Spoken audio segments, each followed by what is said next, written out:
Hallelujah. स्वागत है आप सबका मेरी भविष्यवाणियों की पुस्तक में। तो आइए हम आज के पवित्र वचन को पढ़ेंगे जो कि परमेश्वर के दास प्रेरित अंकुर यूसुफ नरूला जी के द्वारा लिखा गया है। परमेश्वर की बुद्धि के द्वारा चलें। जैसा कि पहला कुरिन्थियों अध्याय 12 उसकी 8 और 9 आयत में लिखा है, क्योंकि एक को आत्मा के द्वारा बुद्धि की बातें दी जाती हैं और दूसरे को उसी आत्मा के अनुसार ज्ञान की बातें, किसी को उसी आत्मा से विश्वास और किसी को उसी एक आत्मा से चंगा करने का वरदान दिया जाता है। मेरे प्रियो, बाइबल कहती है कि प्रभु यीशु मसीह को लोग फंसाने के लिए आते थे और उन्हें उल्टे सीधे सवाल पूछते थे।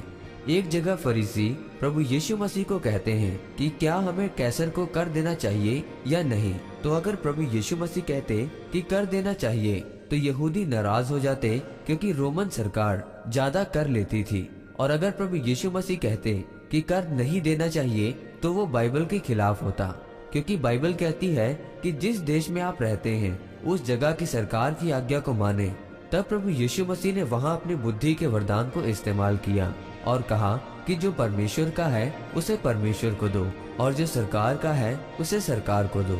तब प्रभु यीशु मसीह ने भी फरीसियों से प्रश्न पूछा कि यूहन्ना का बपतिस्मा स्वर्ग की ओर से था या मनुष्यों की ओर से था।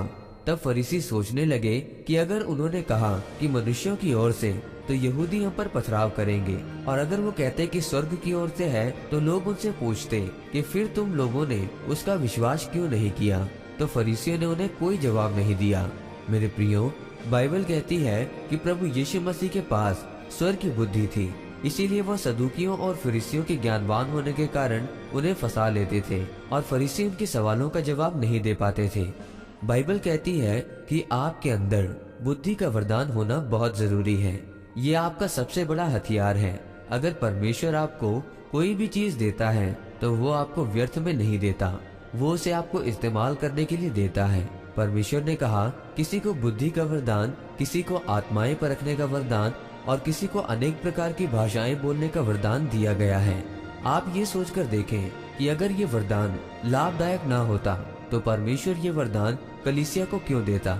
इसीलिए आप परमेश्वर से बुद्धि के वरदान को मांगे और परमेश्वर के वचनों के अनुसार चलें, तब परमेश्वर आपको आशीषित करेंगे। आमीन। आइए इस प्रार्थना को आप मेरे साथ एक मन होकर करें। सर्वशक्तिमान परमेश्वर, इस वचन के लिए मैं आपका धन्यवाद करता हूँ और प्रार्थना करता हूँ कि परमेश्वर आप मुझे दानों और वरदानों से परिपूर्ण करें, ताकि मैं भी आपके वरदान पाकर आपके कामों को कर सकूं। प्रभु यीशु मसीह के नाम में आमीन। परमेश्वर आप सबको आज के वचन के ऊपर मनन करने के द्वारा आशीषित करें। आमीन।